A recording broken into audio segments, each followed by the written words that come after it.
আমরা এখন কথা বলছি ভিডিও হত্যার যে রিট হয়েছে সেই আইনজীবীর সাথে। আমরা সেই আইনজীবীর সরাসরি মুখ থেকে এই ব্যাপারে কথা শুনি। জি ম্যাডাম, বিষয়টা তুলে ধরুন। জি, 20শে অক্টোবর 2024 আমার সিনিয়র মিস্টার তানভীর আহমেদ সহ বিপ্লব কুমার পোদ্দার এবং আমাদের একটা টিম এই বিষয়ের ওপর আমরা ট্রিট করি। যে আজকে আমরা দেখতে পাচ্ছি মাহিন সরকার নামের একজন সমন্বয়ক, উনি আমাদের এই বিষয়টি নজরে এনেছেন এবং সাথে শহীদ মিনারে আজকের এই সমাবেশ উনি পালন করছেন। আমরা ওনার সাথে একাত্মতা প্রকাশ করার জন্যই এসেছি। সবচেয়ে ভালো লাগছে আজকে 3 থেকে 4 মাস ধরে এই রিটটার সাথে আমরা কাজ করতে গিয়ে অনেক মানুষের সাহায্য যেমন পেয়েছি, তার মধ্যে ছাত্র জনতা এখন আমাদের পাশে আছে। তবে দুঃখের বিষয় হচ্ছে মন্ত্রণালয়গুলোর একটা খামখেয়ালিপনা আমরা দেখতে পাচ্ছি। স্বরাষ্ট্র মন্ত্রণালয়ের সাথে আইন মন্ত্রণালয়ের কোনো সমন্বয় আমরা দেখতে পাচ্ছি না, যার জন্য আমাদের এই পিডিআর হত্যাকাণ্ডের যে রিটটা, এটা বারবারই আদালতের কাছে আমরা খালি হাতেই ফিরে আসছি। যাই হোক, আমরা তবুও আশা করছি 5ই জানুয়ারি 2025 সালে আমাদের এই বিষয়ের ওপর আবার শুনানির তারিখ আছে।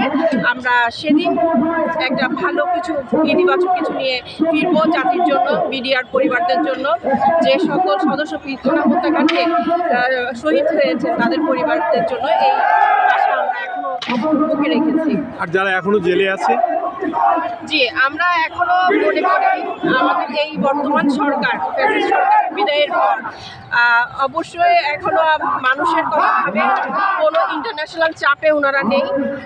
আমরা জানি যে আমাদের নেবারিং যে কান্ট্রি, ওনারা আমাদেরকে বিভিন্ন ধরনের সাপ্রেশনে রাখার চেষ্টা করে। আমরা আসলেই জানতে চাই, আসলেই কি আমরা এই বিডিআর হত্যাকাণ্ড বা পিলখানা হত্যাকাণ্ডের বিষয়ে পার্শ্ববর্তী দেশ থেকে কোনো ধরনের সাপ্রেশনের ভেতরে কি আছি? এটা আমাদেরকে ক্লিয়ার করুক আমাদের বর্তমান সরকার, কারণ বর্তমান সরকার বিপ্লবী সরকার, গণ অভ্যুত্থানের মাধ্যমে এর আজকের আগমন। তাহলে ওনাদের অন্ততপক্ষে এটা স্পষ্ট করা দরকার যে আমরা কোনো ইন্টারন্যাশনালি চাপের মধ্যে আছি কিনা, বা নেইবারিং কান্ট্রি আমাদেরকে কোনোভাবে ইন্টারভেন্স করছে কিনা, এই বিষয়টা ওনারা আমাদের ক্লিয়ার করুক, আমরা সে অনুযায়ী আগাতে পারবো। আমরা সেদিন দেখেছি মা ডাকের ভিতরে সার্জির ও হাসনাত উভয় বিডিআরের ব্যাপারে তীব্র প্রতিবাদ জানিয়েছে, বলেছে এর বিচার করতেই হবে, জোরে গলায় বলেছে। তাদেরকে আপনি কি বলবেন?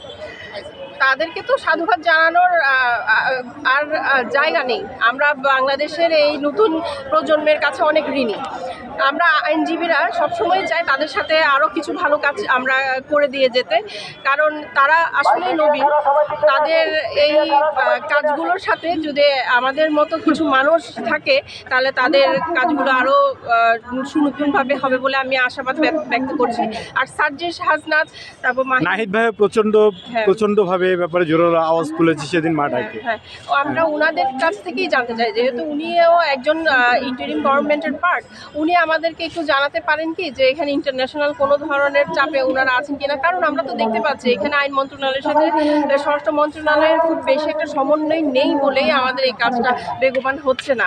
আপনি দেখবেন সর্বশেষ আমরা আদালতে গত পরশুদিন একটা রিপোর্ট হাতে পেলাম, যেখানে স্বরাষ্ট্রমন্ত্রী বা স্বরাষ্ট্র মন্ত্রণালয় থেকেই এই একটা বক্তব্য এসেছে, যেখানে বলা হচ্ছে যে তদন্ত কমিটি আপাতত গঠন হচ্ছে না, যেটা দুঃখজনক, যেটার জন্য আমরা আইনজীবীরা হতাশ হয়েছি।